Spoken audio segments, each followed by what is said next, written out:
எல்லாருக்கும் என்ன சொல்லுவாருன்னா, இந்த கரூர் மாவட்டத்தில் இப்போ நான் பொறுப்பேற்று 1 மாதம் மேலே ஆயிடுச்சு.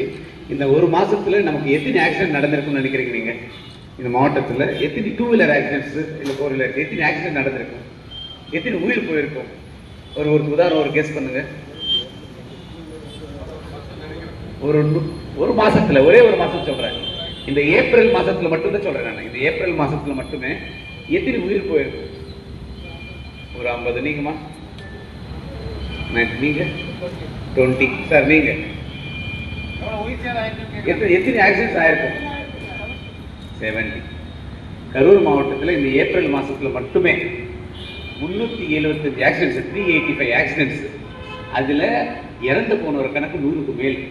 ஒரு மாசத்துல 100 பேருக்கு மேல இறந்து போயிருக்கு. இதுல மெயின் காரணம் என்னன்னா, நம்ம ஹெல்மெட்டை போடாத போறதுக்கு தான் மெயின் காரணம். ஸோ கண்டிப்பா ஒரு மாற்றம் வரணும், ஒரு சேஞ்ச் வரணும், கல்ச்சர் சேஞ்ச் வரணும்.